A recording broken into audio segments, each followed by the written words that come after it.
C'est bien, donc on rouvre dans le psaume 37 et on lit à partir du verset 27.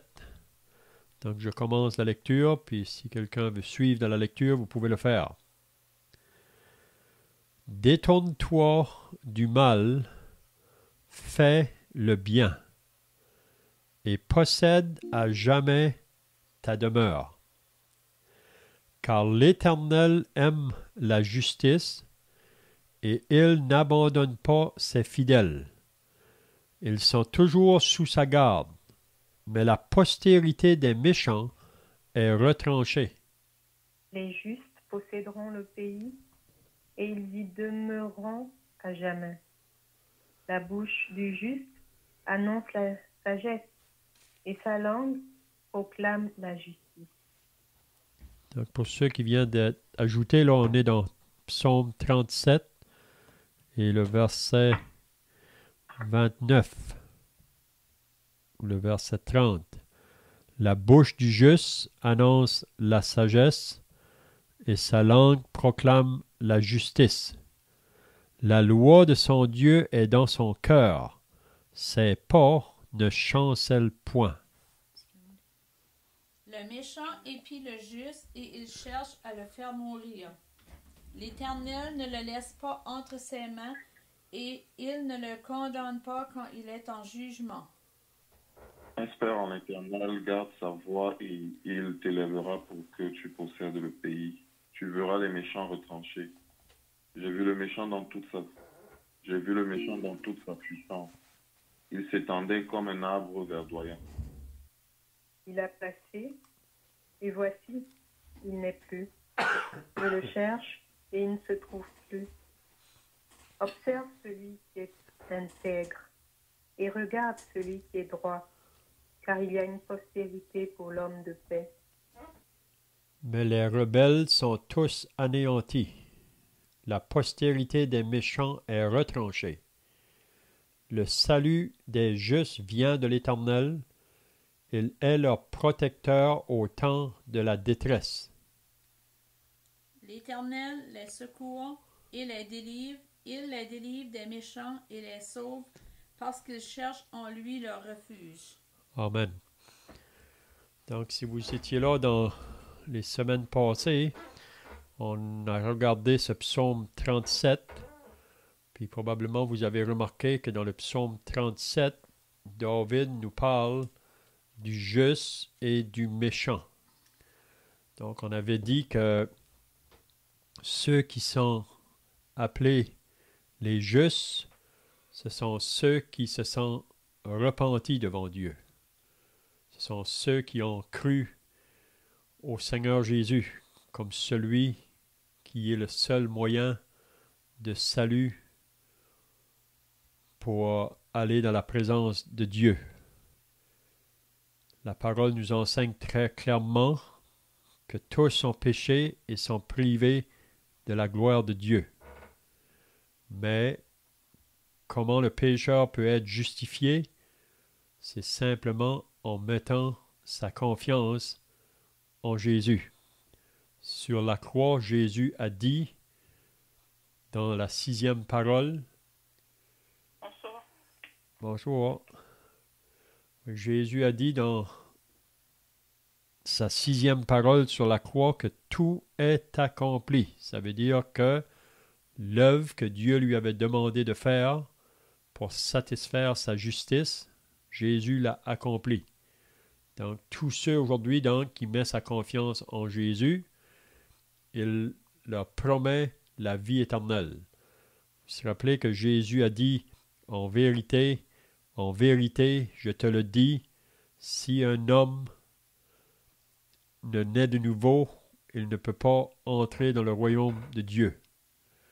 Il a dit aussi, en vérité, je vous le dis, celui qui écoute ma parole et qui croit à celui qui m'a envoyé a la vie éternelle et ne vient point en jugement, il est passé de la mort à la vie. Donc, le moment qu'on croit en Jésus pour le recevoir comme Sauveur et Seigneur, à ce moment-là, on passe de la mort à la vie. Donc, quand quelqu'un a cru en Jésus, qu'ils l'ont reçu, donc Dieu le déclare juste.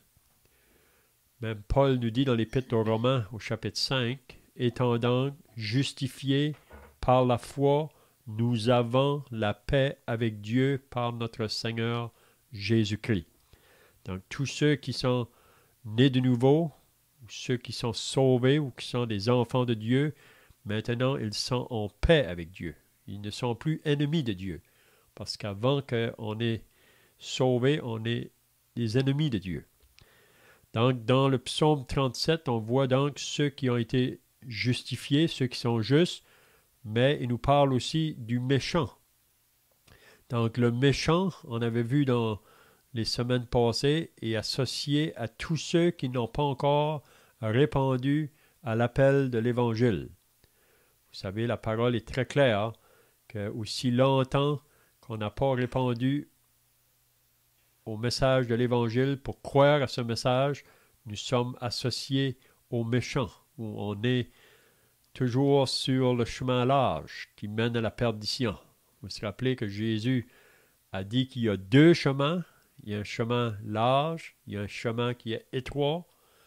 Il dit sur le chemin large, beaucoup sont sur ce chemin, mais c'est le chemin de la perdition. Mais étroite le chemin, resserré le chemin qui mène à la vie, il y en a peu qui les trouvent. Mais ceux qui l'ont trouvé, le chemin de la vie, c'est ceux qui ont cru en Jésus. Jésus pouvait dire, « Je suis la porte. Si quelqu'un entre par moi, il sera sauvé. » Donc, c'est Jésus vraiment la porte pour entrer dans le chemin de la vie. Donc, qu'est-ce qu'on avait vu aussi dans le psaume 37 depuis le début?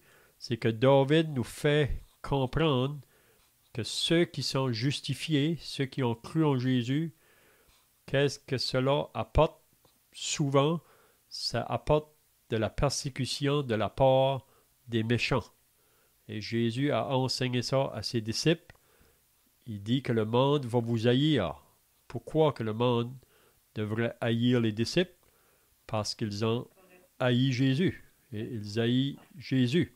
Donc, Jésus a dit, « Ils m'ont persécuté, ils vont aussi vous persécuter. » Donc, il ne faut pas être surpris que si vous vous convertissez, si vous croyez en Jésus, pour le suivre dans le chemin, que vous allez rencontrer de l'opposition de la part de ceux qui vous entourent. Donc, dans le psaume 37, vraiment, c'est ça qu'on a vu tout le long, là. Que le méchant, celui qui refuse là, de se convertir ou se mettre en règle avec Dieu, souvent, il va persécuter le juste, il va persécuter les croyants. Parce que, on avait dit la semaine passée, c'est comme Joseph quand il était dans la maison de son père, avec ses frères, ça nous dit que ses frères l'haïssaient. Mais pourquoi qu'ils l'haïssaient? Parce que Joseph était comme une lumière au milieu des autres. Joseph était un jeune homme qui croyait en Dieu, puis qui ne voulait pas déplaire Dieu. Donc, il faisait des choses toujours en étant agréable à Dieu. Mais ses frères, eux, qui voulaient faire le mal, ils ne l'aimaient pas parce que Joseph ne voulait pas s'associer avec eux autres. Donc, c'est la même pensée, là. Donc, tout le long de ce chapitre, donc, on voit le méchant qui veut faire mal à celui qui a été justifié.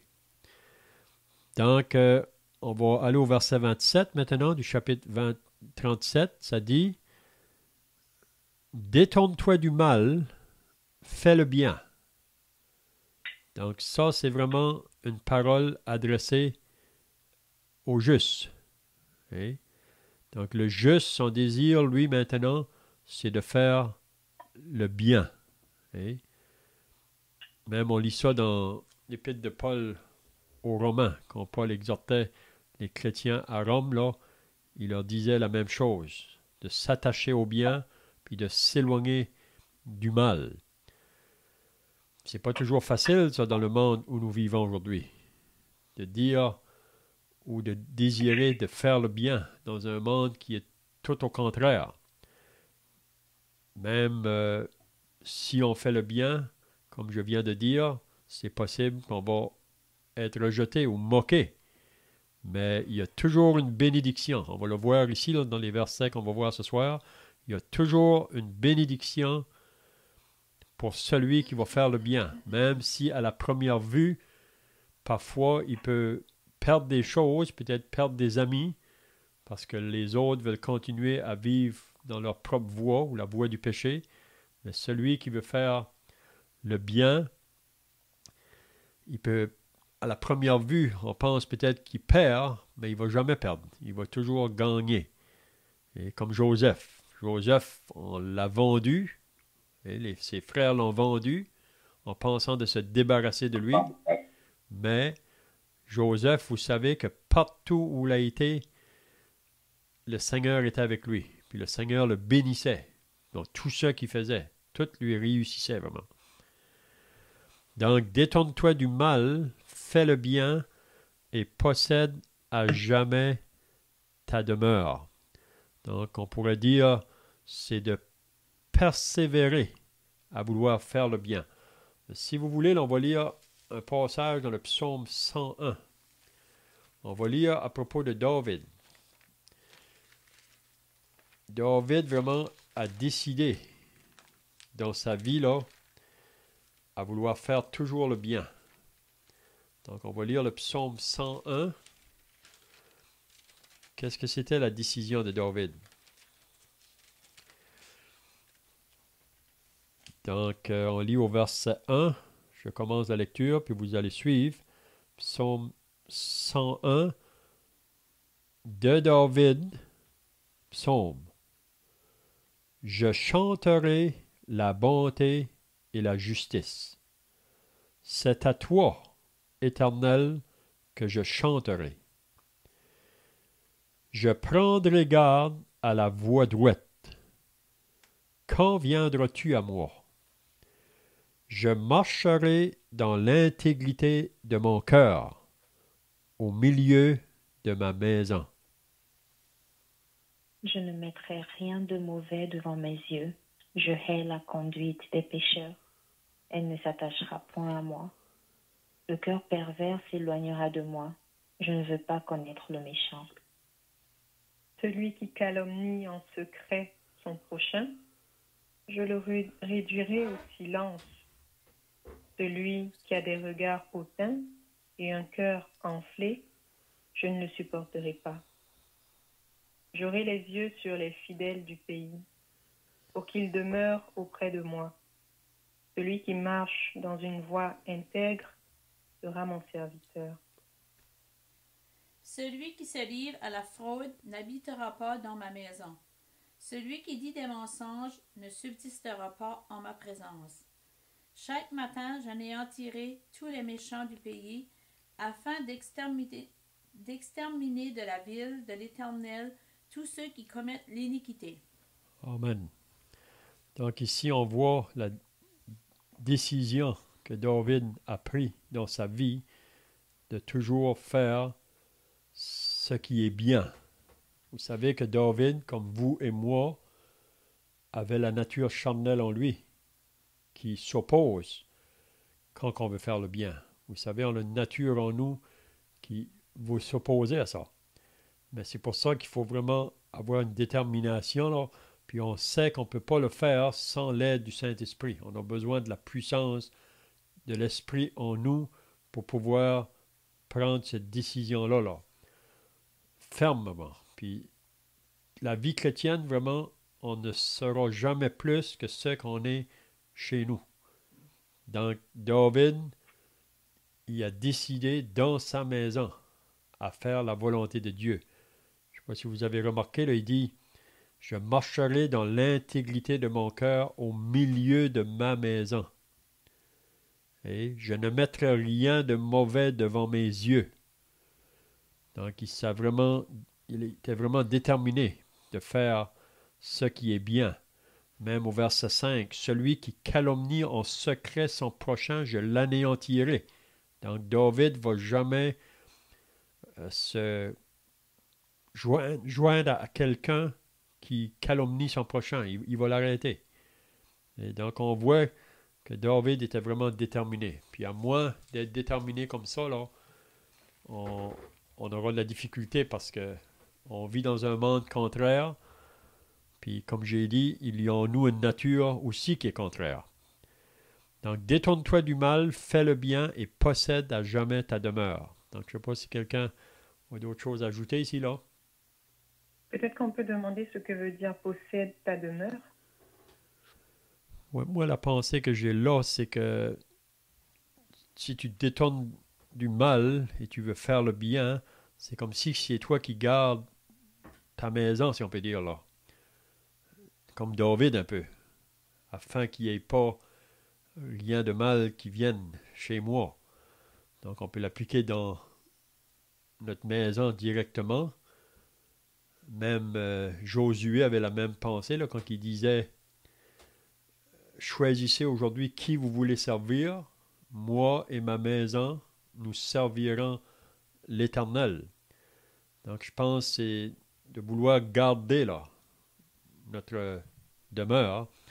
C'est ça la pensée que je vois. Là, moi, quelqu'un a d'autres pensées ici, là? Est-ce que tu avais d'autres pensées, Belinda? Non, je n'en avais vraiment pas, donc c'était vraiment une question là. Merci. OK, donc le verset 28, « Car l'Éternel aime la justice. » Donc c'est bien ça à souligner là. L'Éternel aime la justice, ou la droiture, ou la fidélité, ou l'intégrité, ou l'honnêteté.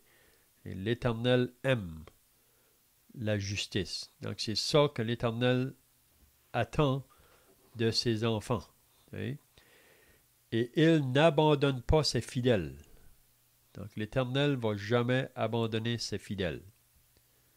Ils sont toujours sous sa garde. Et il veille sur nous.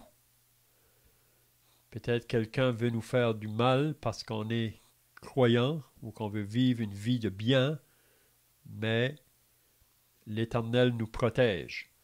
Si vous voulez, on va lire le psaume 27 pour aussi appuyer ça. Le psaume 27.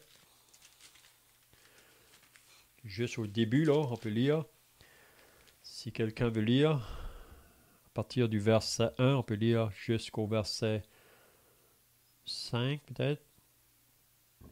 De David.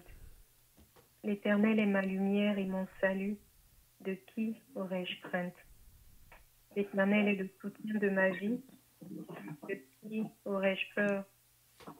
Quand des méchants s'avancent contre moi pour dévorer ma chair, sont mes persécuteurs et mes ennemis qui chancellent et tombent. Si une armée se campait contre moi, mon cœur n'aurait aucune crainte. Si une guerre s'élevait contre moi, je serais malgré cela plein de confiance. Je demande à l'Éternel une chose que je désire ardemment. Je voudrais habiter toute ma vie dans la maison de l'Éternel pour contempler la magnificence de l'Éternel et pour admirer son temple. Car il me protégera dans son tabernacle au jour du malheur. Il me cachera sous l'abri de sa tente. Il m'élèvera sur un rocher. Amen. Donc ici, on peut voir David, encore là, sa détermination de faire le bien, là. Puis il reconnaît qu'il y a des méchants autour qui vont vouloir lui faire du mal, mais pour lui, il sait que l'Éternel veille sur lui. Et quand il dit « Si une armée se campait contre moi, mon cœur n'aurait aucune crainte. Si une guerre s'élevait contre moi, je serais malgré cela plein de confiance. » Donc, il ne faut pas avoir la crainte des hommes, parce que vous savez que l'homme veut nous détourner de la voie, mais il ne faut pas avoir crainte. Donc, je ne sais pas si vous avez d'autres pensées ici. Il y a aussi le psaume 34, peut-être qu'on peut lire, qui appuie aussi cette vérité-là. C'est encore David qui le dit. Le psaume 34, quand que David était poursuivi là, par Saül, qu'est-ce qu'il dit à partir du verset 2? Il dit « Je bénirai l'Éternel en tout temps. Sa louange sera toujours dans ma bouche. Que mon âme se glorifie en l'Éternel, que les malheureux écoutent et se réjouissent. Quelqu'un veut continuer? Exaltez avec moi l'Éternel, célébrons tous son nom. J'ai cherché l'Éternel et il m'a répondu. Il m'a délivré de toutes mes frayeurs. Quand on tourne vers lui les regards, on est rayonnant de joie, et le visage ne se couvre pas de honte. Quand un malheureux crie, l'Éternel entend, et il le sauve de toutes ses détresses. L'ange de l'Éternel campe autour de ceux qui le craignent et il les arrache au danger. Sentez et voyez combien l'Éternel est bon.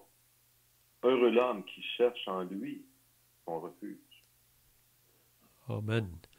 Donc ici, on a encore la même pensée. Hein? Donc, c'est pour ça que nous n'avons pas à craindre les hommes. C'est pour ça que Jésus a dit à ses disciples, ne craignez pas celui qui peut tuer le corps, mais craignez plutôt celui qui peut tuer le corps et jeter l'âme dans la géhenne. Donc, c'est craindre Dieu vraiment. Donc, je ne sais pas si quelqu'un a d'autres pensées là ici.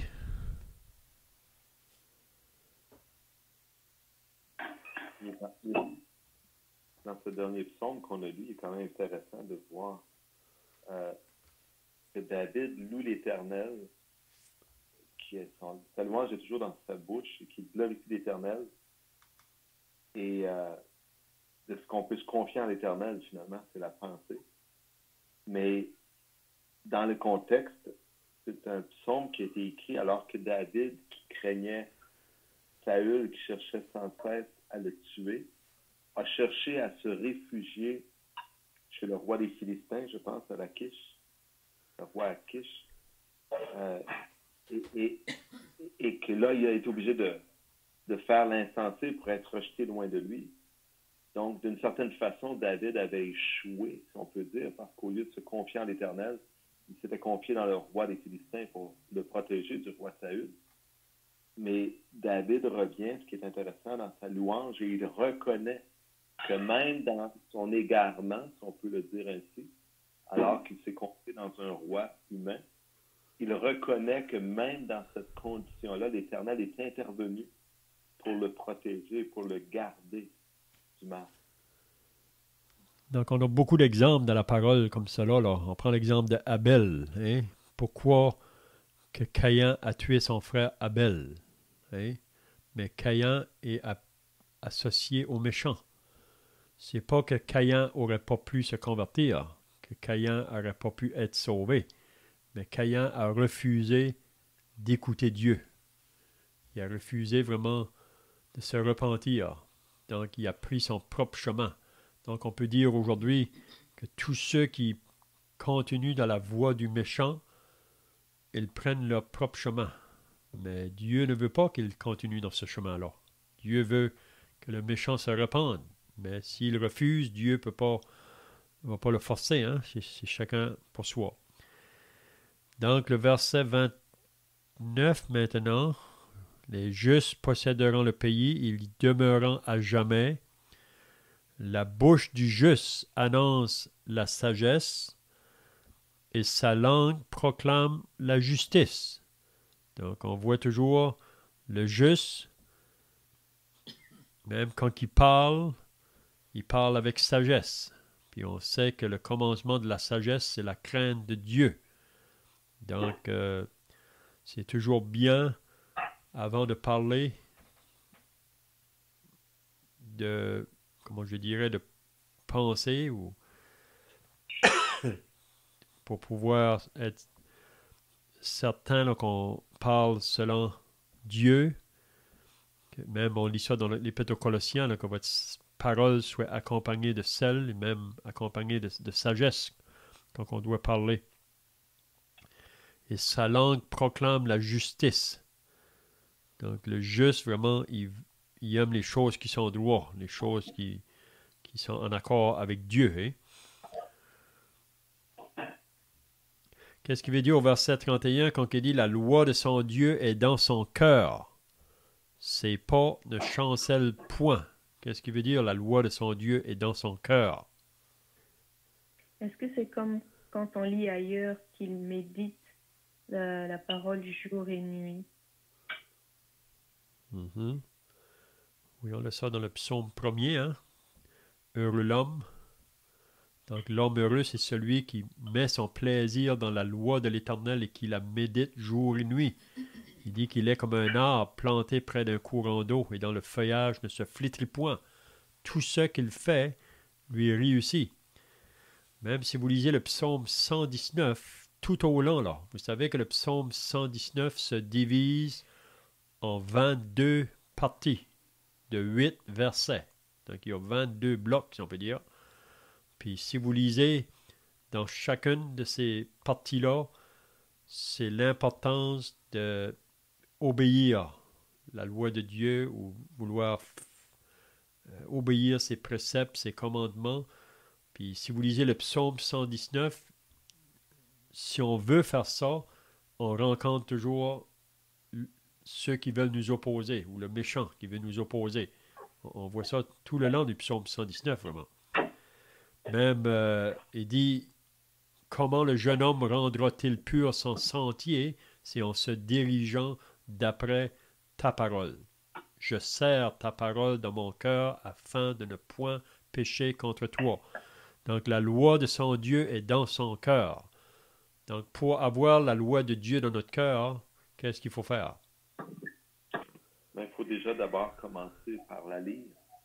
C'est un premier pas. Mais la lire, c'est pas suffisant. Il faut la méditer, l'étudier, même apprendre par cœur des versets, de s'imprégner de la parole véritablement.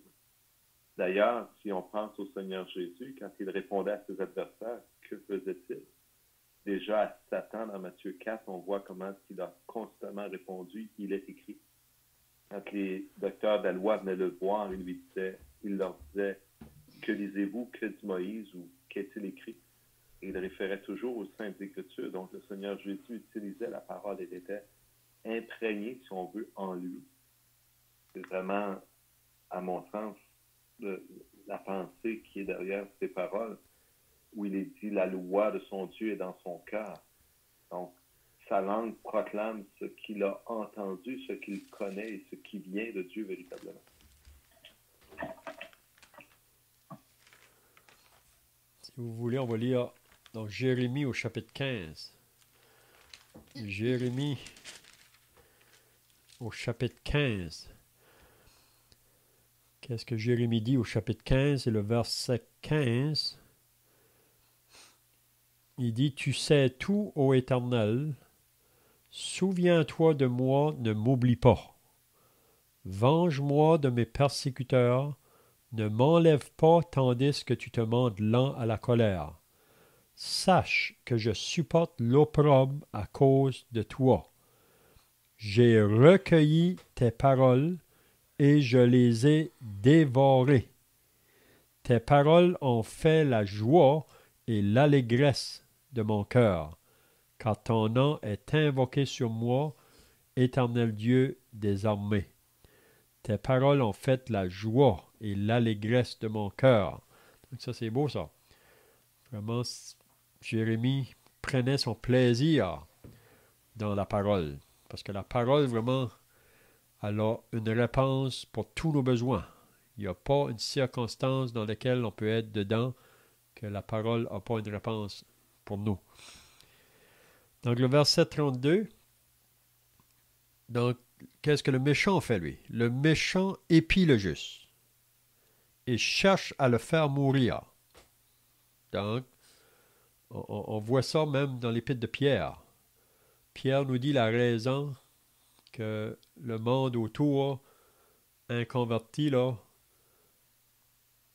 n'aime pas ceux qui marchent avec le Seigneur. C'est parce que on ne marche plus avec eux dans le même débordement de débauche. Puis ils vont vous calomnier. Donc le méchant essaye de trouver un moyen pour accuser le juste. On a l'exemple de ça dans la vie de Joseph. Si vous lisez la vie de Daniel, vous allez voir la même chose. Même David, on a pu voir ça. Saül qui cherchait toujours des moyens pour essayer de lui faire du mal. Mais on voit que David, en retour, lui, il s'oppose, il laissait Dieu intervenir. Lui, il ne se vengeait pas lui-même. Donc, le méchant épie le juste et il cherche à le faire mourir. Donc, on veut se débarrasser du juste ou celui qui fait le bien. Mais l'Éternel prend soin de nous. On a l'exemple de Jean-Baptiste. Vous savez la raison pourquoi que Jean-Baptiste, le prophète, a eu la tête coupée? C'est parce qu'il annonçait la vérité. Et puis le roi Hérode ne l'a pas aimé à cause de ça, parce que ça l'accusait dans sa vie. Donc on a coupé la tête de Jean-Baptiste. Le verset 33, l'Éternel ne le laisse pas entre ses mains. Donc ça veut dire que l'Éternel protège le juste, et il ne le condamne pas quand il est en jugement. Espère en l'Éternel, garde sa voie, et il t'élèvera pour que tu possèdes le pays. Donc, espère en l'Éternel, et garde sa voie. Ne t'en détourne pas. Les méchants veulent te détourner. Et c'est pour ça qu'il nous dit qu'il faut faire attention les personnes avec qui on se tient. Parce que les mauvaises compagnies corrompent les bonnes mœurs. Donc c'est pour ça que c'est bien de chercher des frères et des sœurs qui vont être une aide pour moi dans ma vie comme croyant, qui vont être une bonne influence sur moi. David faisait la même chose. Il cherchait des personnes qui allaient être une aide pour lui. Donc nous, en face du méchant, si on peut dire, ou l'inconverti, il faut qu'on réalise que c'est pas qu'on est meilleur.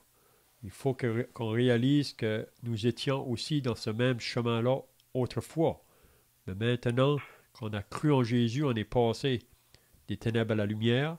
Notre responsabilité envers le méchant, si on peut dire, nous, c'est de lui faire du bien. Quand il nous fait du mal, on lui fait du bien. Et même Paul dit dans l'Épître aux Romains, si ton ennemi a faim, donne-lui à manger. S'il a soif, donne-lui à boire. Et fais du bien, si en fait on te fait du mal. Hein? Donc, espère en l'Éternel. Laissons l'Éternel agir. Il veille sur nous. Hein? Tu avais d'autres pensées là? Le fait que le méchant épie le juste et il cherche à le faire mourir, ça me fait penser beaucoup au Seigneur Jésus lui-même, comment on s'en épie au Seigneur Jésus. Mais on voit que c'est une difficulté qu'ont rencontré aussi les prophètes. On le voit par exemple dans le chapitre 1er de Jérémie, où Dieu lui dit tu iras vers tous ceux auprès de qui je t'enverrai, et tu diras tout ce que je te donnerai, ne les crains point, car je suis avec toi pour te délivrer de l'Éternel. Donc, c'est l'idée encore, comme David l'avait exprimé, que Dieu le libère, que Dieu le garde. Et on pourrait lire dans le chapitre 1, 2 de Ézéchiel une pensée semblable où Dieu dit à Ézéchiel, je vais faire ton front aussi dur que le diamant, que le roc, pour t'opposer à eux qui ont aussi une tête dure, là, qui ne veulent pas, c'est pas ces mots exactement qu'ils disent, mais qui ne veulent pas écouter ma parole. Donc, on a cette même pensée qui revient ailleurs dans la parole.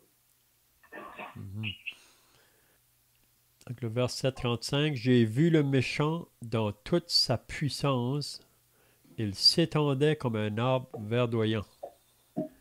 J'ai vu le méchant dans toute sa puissance, il s'étendait comme un arbre verdoyant. C'est un peu comme, si vous connaissez l'histoire de Nebuchadnezzar, le roi de Babylone, un homme qui croyait que c'est tout lui vraiment qui avait bâti son empire. Hein. Il se confiait beaucoup en lui-même. Mais vous vous rappelez l'histoire, si vous lisez dans le chapitre 4 du livre de Daniel, Dieu l'a abaissé, Dieu l'a humilié, Nebuchadnezzar. Vous savez que Nebuchadnezzar a été sauvé. Et on peut voir au travers de la vie de Daniel devant lui que c'est un homme qui a été sauvé. Il raconte son témoignage dans Daniel 4. Donc, j'ai vu le méchant dans toute sa puissance, il s'étendait comme un arbre verdoyant. Il a passé et voici il n'est plus.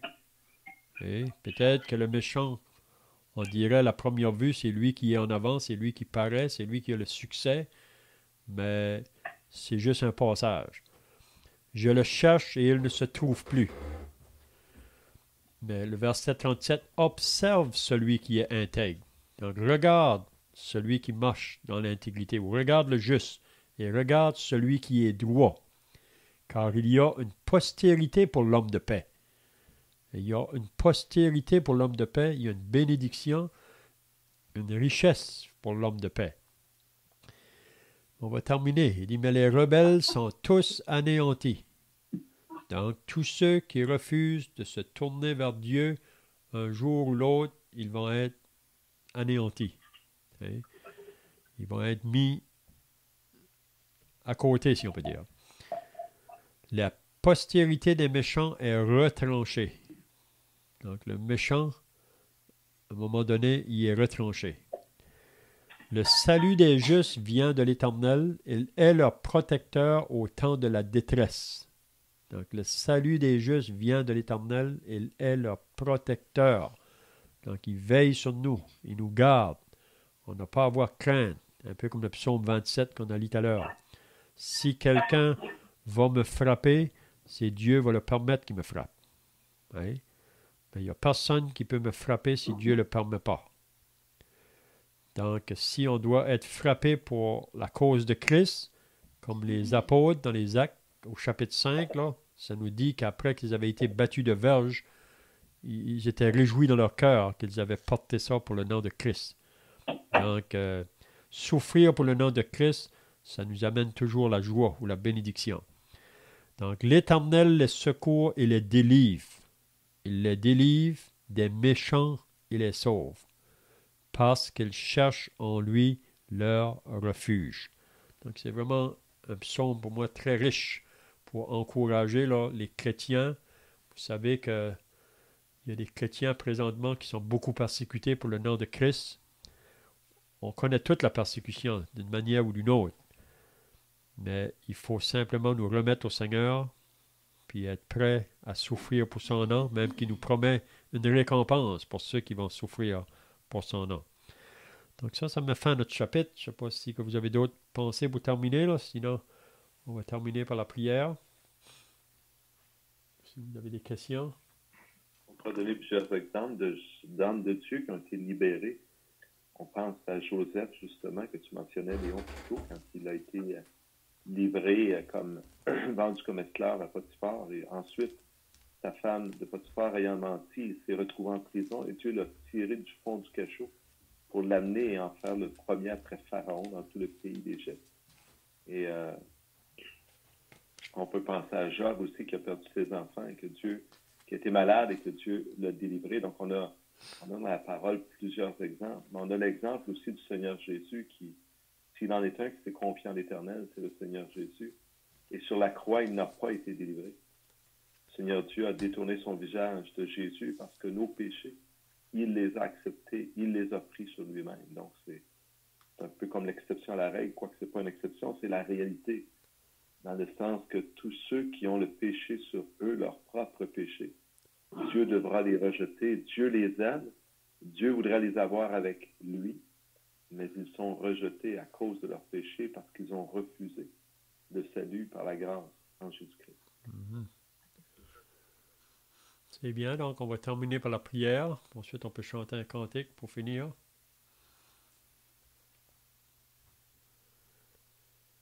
Notre Dieu et notre Père, nous voulons maintenant nous arrêter pour te rendre grâce et te remercier pour ta parole que tu nous as donnée afin qu'on puisse apprendre à connaître tes pensées et tes voies et surtout de réaliser que pour tous ceux qui vont vouloir marcher dans tes voies, tu promets ta protection, ton bouclier sur eux.